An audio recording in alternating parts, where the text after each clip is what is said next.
Is with the Oversight Board. How did I wind up in Puerto Rico? I had never been to Puerto Rico before I ended up on the Oversight Board. I'm a scholar. I'm a law professor. I've been a law professor for 29 years. I focus on bankruptcy, corporate law, financial distress.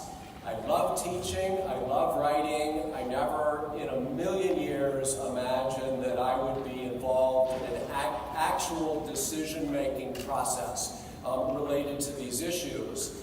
So how did I get involved? Or how did I become interested in and involved in Puerto Rico? The way I became involved is I started hearing about the financial distress in Puerto Rico 5 years ago. About the time when folks on the mainland began hearing about the distress. The particular event that brought Puerto Rico to my mind was the enactment of the Recovery Act in 2014 and the effort to put in place a restructuring mechanism for the public corporations of Puerto Rico. As I said, I'm a bankruptcy scholar. I have been writing about Detroit and about some of the other municipal bankruptcies. So I got very involved and interested in this.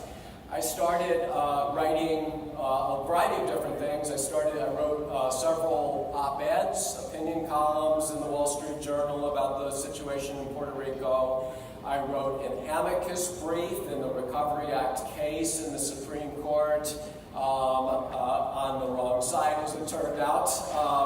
I wrote a couple of little articles, all this time thinking that I would just keep doing what I've always done, which is write these articles telling Congress what they ought to do, telling the courts what they ought to do, and like most law professors, expecting that nobody would actually listen to me, and I would just keep writing my articles. But then when PROMESA passed in June of 2016, we put the Commonwealth of Puerto Rico into the bankruptcy-like provisions in PROMESA, Title III of PROMESA. 2 months after that, we put PREPA into Title III of PROMESA. At that point in time, by summer of 2017, it really seemed like the first part of our job was done. We made a lot of hard decisions. We frustrated some people, but I was really proud of the decisions that we had made. And it seemed like what we were going to do is see how it played out and whether it worked or not, whether it helped respond to the decade-long financial crisis.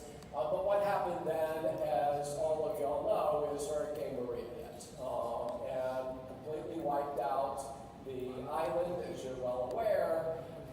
And post-Hurricane Maria, we basically had to do everything all over again. We essentially had to start over.